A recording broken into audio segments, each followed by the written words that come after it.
Have you ever taken such a beating? Why did you leave him? Why? They're still walking. Can you explain to me why? I'm asking. Explain this.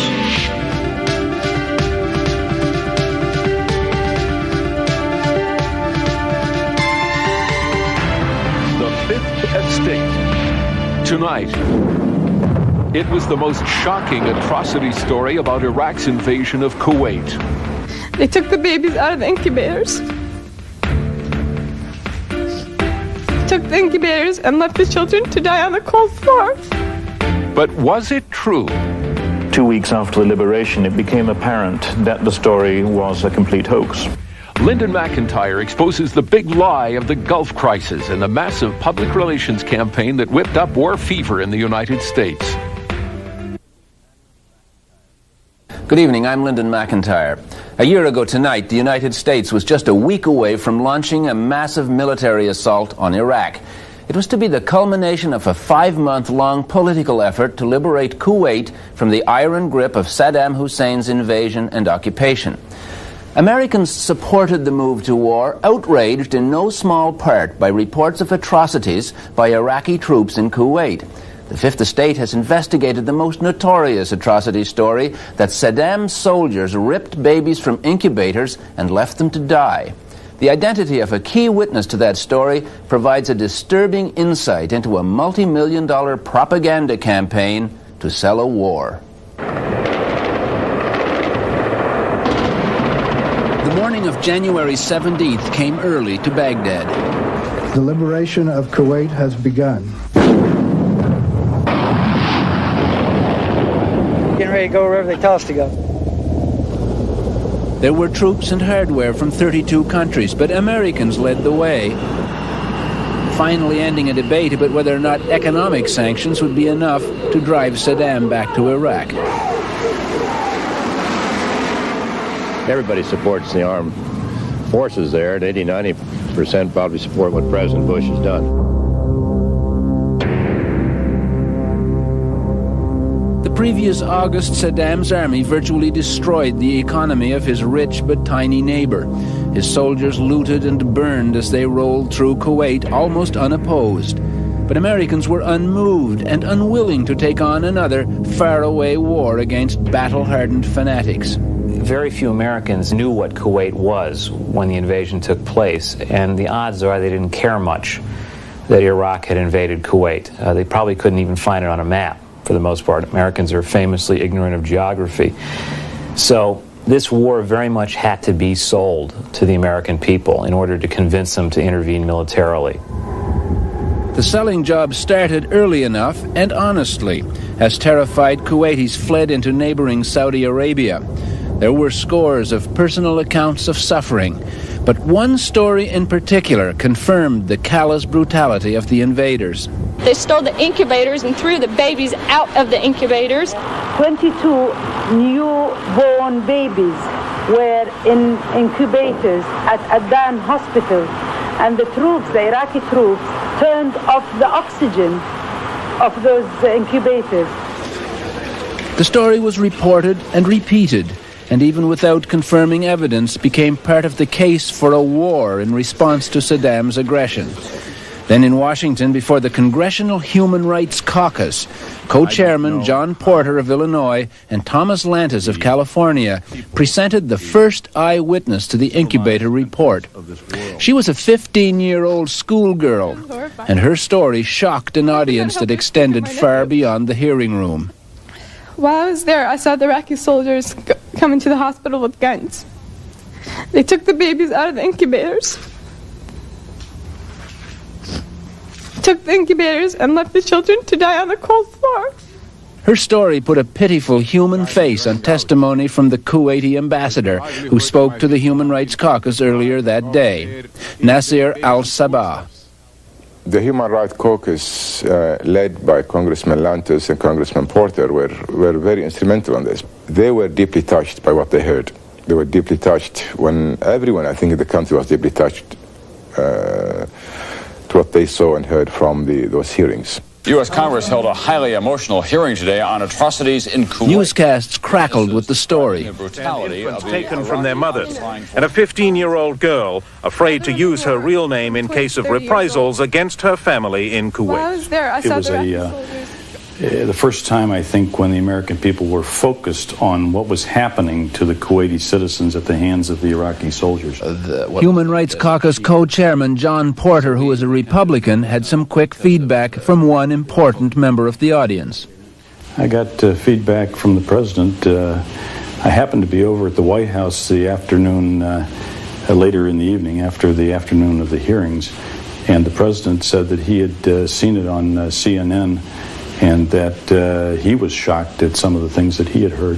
They had people on the president repeated the incubator story 6 times in his verbal war against Saddam. And they had kids in incubators, and they were thrown out of the incubators so that Kuwait could be systematically dismantled.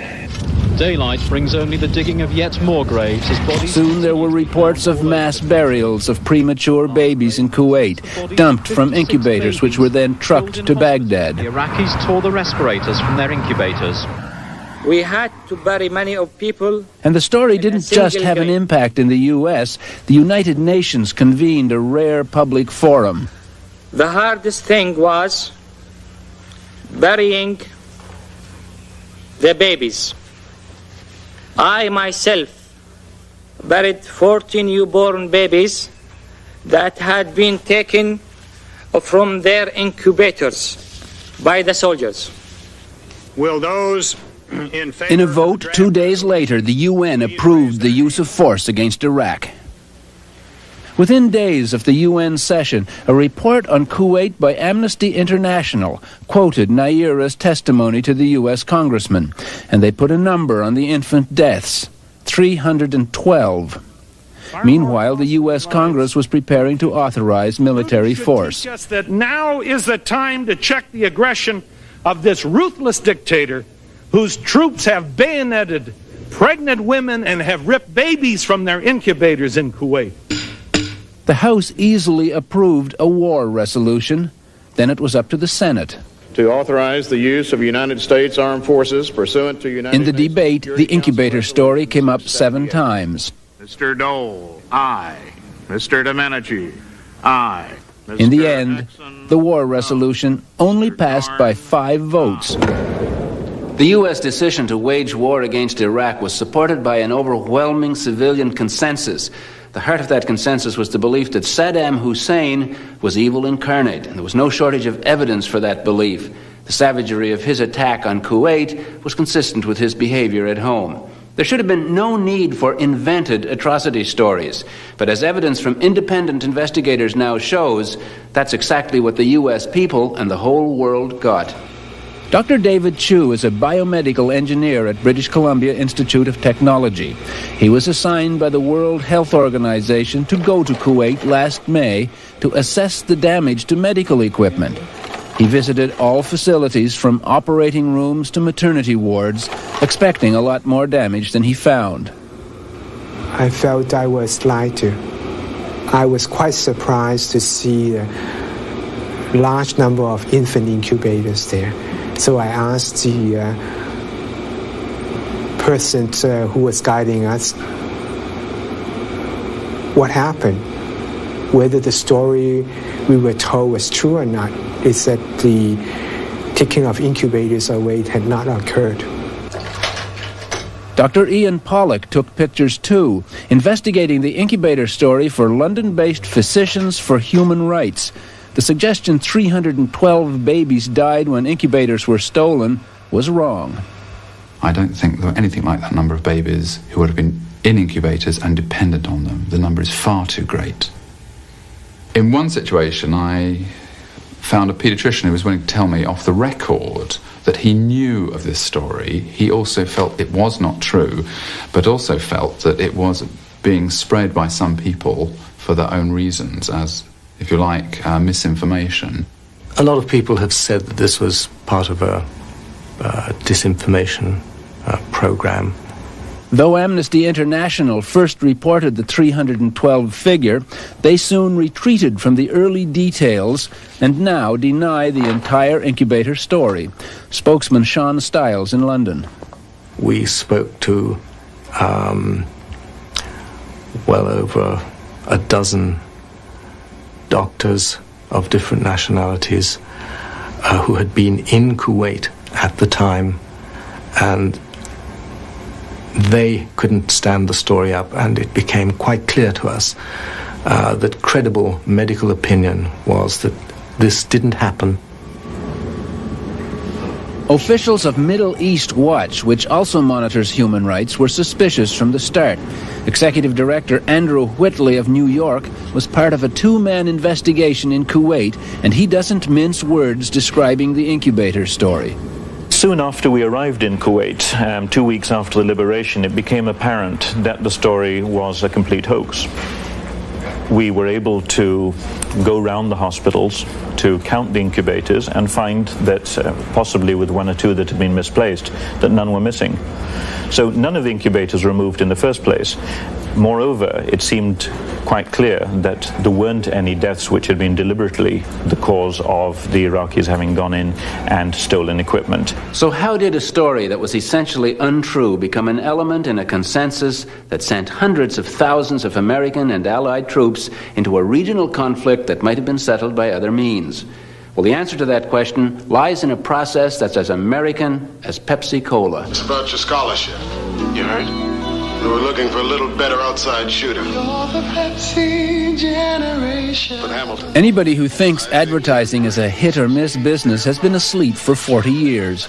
What you're looking at is a device for measuring the impact of an ad on a target audience.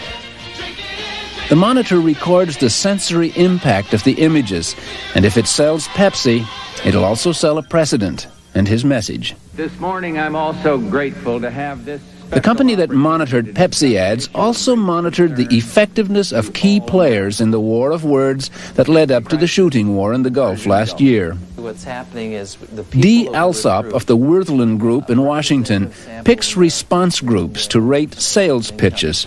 We give them each a little device. It's about the size of their hand in which they can say whether or not they're reacting favorably or unfavorably to what's being said. And across the screen is a line that goes up and down depending on whether Americans are agreeing with what the president's saying or disagreeing. And we use that to identify the messages that really resonate emotionally with the American people. In the fall of 1990, Alsop did polling as part of a massive public relations campaign paid for by Citizens for a Free Kuwait, a temporary coalition of Kuwaiti citizens and government officials. The entire effort, I think, came up to over $10 million, which is about what it is for a presidential campaign. Citizens for a Free Kuwait wanted to get public opinion behind a full-scale commitment to liberate their country. So they paid $10.7 million to America's biggest public relations company, Hill and Knowlton, Inc.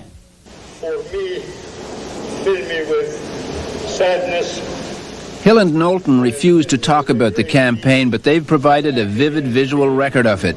Events and rallies they organized and recorded and distributed to the news media. But early on, their daily polling showed most ordinary Americans didn't care about Kuwait. And so the efforts were, what is it that we can do to emotionally motivate people to support actions through the UN or otherwise to drive them out? And the emotional things that would do that was the fact that Saddam Hussein was a madman who had committed atrocities even against his own people and had tremendous power to do further damage, and he needed to be stopped.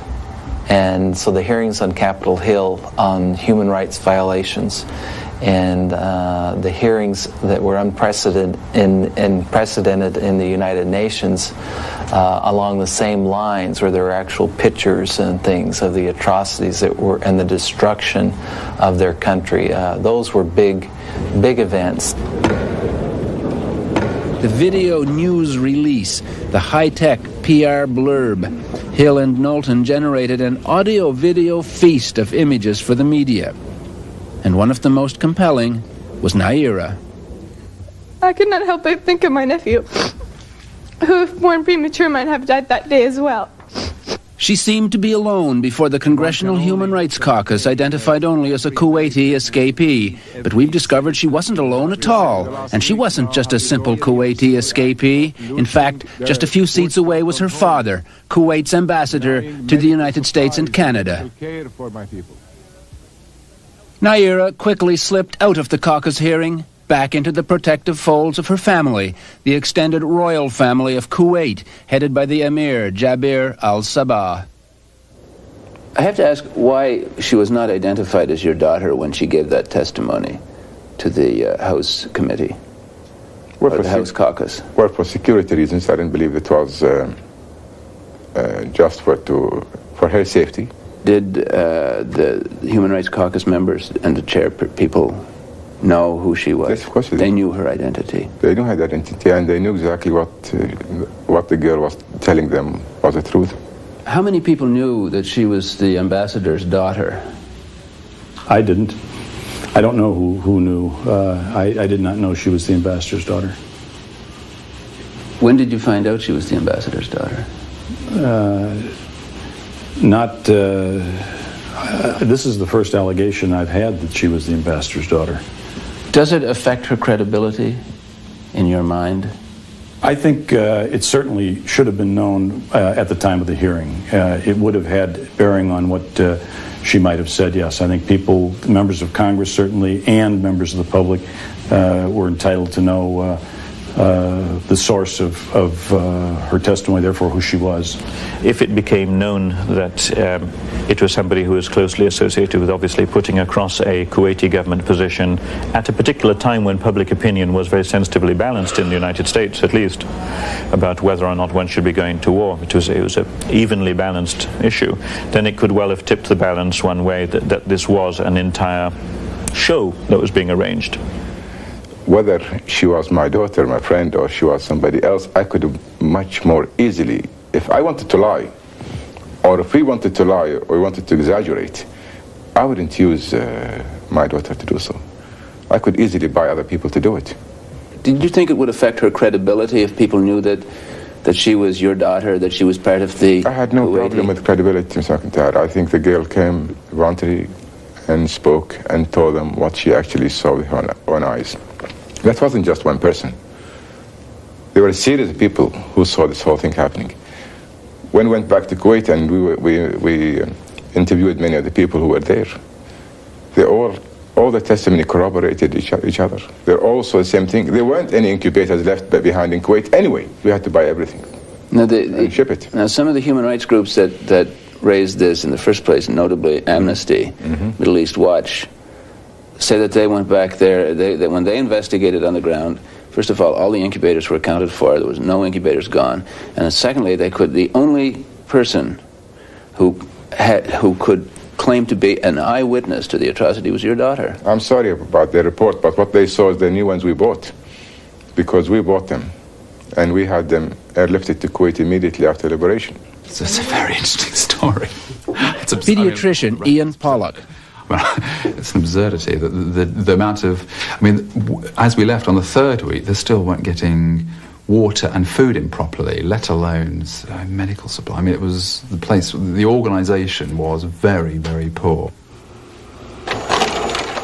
Dr. David Chu found there was equipment missing from Kuwait hospitals, things like dentists' chairs, and very little had been replaced, especially not incubators, because they were never taken in the first place.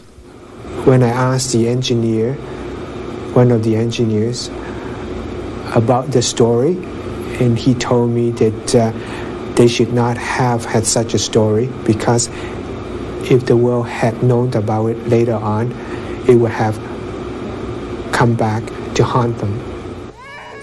These are some of the controversial incubators. When the Iraqi occupiers heard the story that they'd stolen them and killed babies in the process, they invited journalists into Kuwait hospitals to see for themselves. But the story persisted until independent investigators arrived on the scene. Then the picture started changing. The doctor who gave Amnesty the information that 312 babies died revised the number down to 72. It finally settled at 30, of which 19 died before the Iraqis arrived. The story evaporated. The number of people who we could find who had seen premature babies who had died unnecessarily was zero. It was horrifying. But what of Naira's story, that as a volunteer in one of the hospitals, she saw the atrocity? Would you let us talk to the one eyewitness we've been able to find, who's your daughter? Would you let her tell her story to us about what she saw? I believe there is no reason why she told it to the whole world. So what she has told the whole world, I think there is no reason why she would be telling you. I mean, part of the whole system. But what the world didn't know at the time was that the witnesses appearing before the Congressional Human Rights Caucus that day were carefully coached by Hill and Knowlton. There was training with these individuals to help them get more comfortable with the setting, the circumstances, the questions, so that they could focus on their story. You know, that was clearly one of the roles that Hill and Knowlton was able to help them with. A cynic might suspect that a $10 million public relations campaign conducted by a major, sophisticated agency like Hill and Knowlton may have led to some excesses bordering on disinformation. And that's, I think, an exaggeration of the views here. There wasn't a public relations media drive to win the emotions of the world with the Kuwaiti people, because the facts spoke for themselves. Why was it necessary to spend $10 million? Who spent $10 million? I don't know. You've been trying to drive this point. Well, no, it's on the record. Citizens for Free Kuwait paid that much money to Hill and Knowlton in a period of 5 or 6 months. Well, they paid that much money to a public relations firm because they are concerned citizens who happen to be in this country when the invasion took place, and they need people to help them. But we didn't need to do so as a government, as an embassy. But Hill and Knowlton documents disclose that the Committee for a Free Kuwait includes members of the Kuwaiti government. And the PR firm provided services to the ambassador himself, including daily assessments of his public performances and image. And as the weeks went by, even his appearance changed. Now, this is the situation we're facing, is how are we going to put an end to this?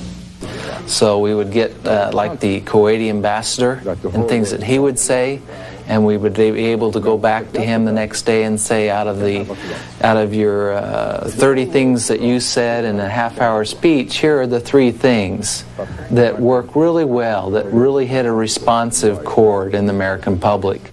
It's terrifyingly effective public relations and a fantastic, incredible subversion of democracy.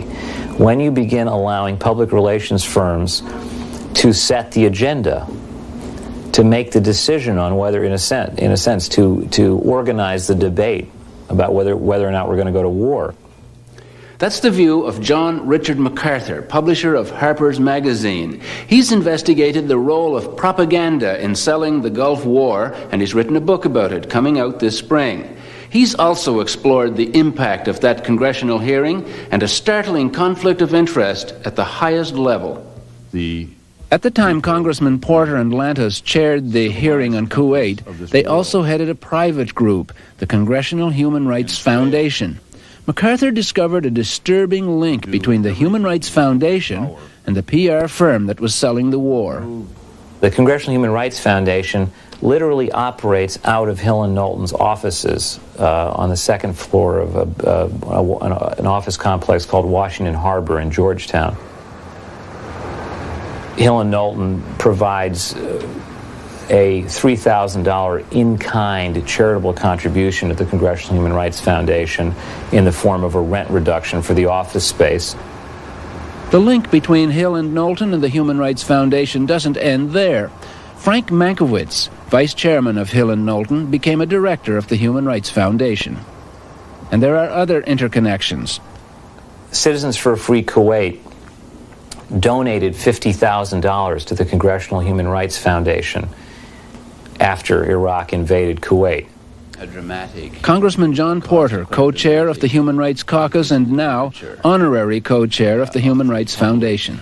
The contributions that came later from Citizens for a Free Kuwait, I think, were given because they felt we had, by holding the hearing and allowing the American people to hear some of the atrocities going on in Kuwait, were helpful toward their goal of ultimately freeing their country from the Iraqi invaders. And Hill and Knowlton's connections don't just lead to the Human Rights Foundation, but straight into the White House.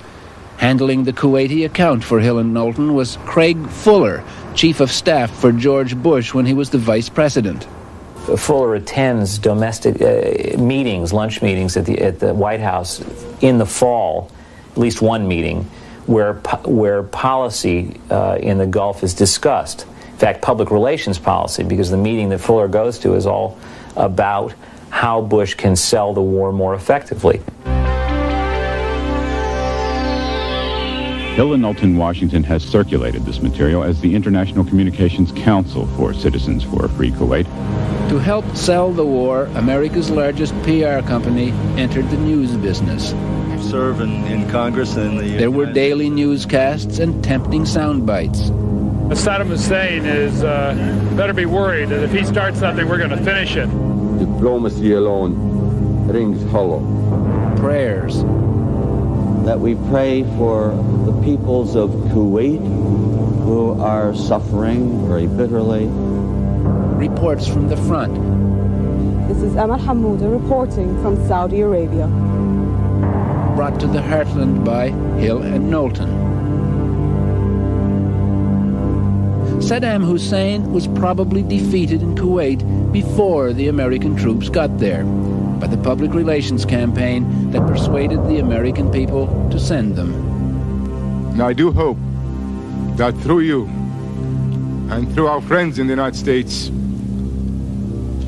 we can all find somehow any measures for rescuing my people. Took the incubators and left the children to die on the cold floor. When you look back in retrospect, the things that stand out in your mind are some of those pictures, some of those images, some of those stories. And you think that, in fact, there was the kind of outcome we wanted to happen happened.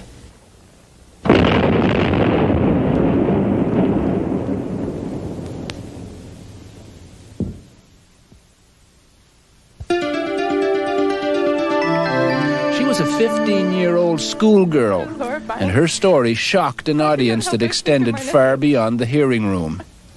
While I was there, I saw the Iraqi soldiers come into the hospital with guns.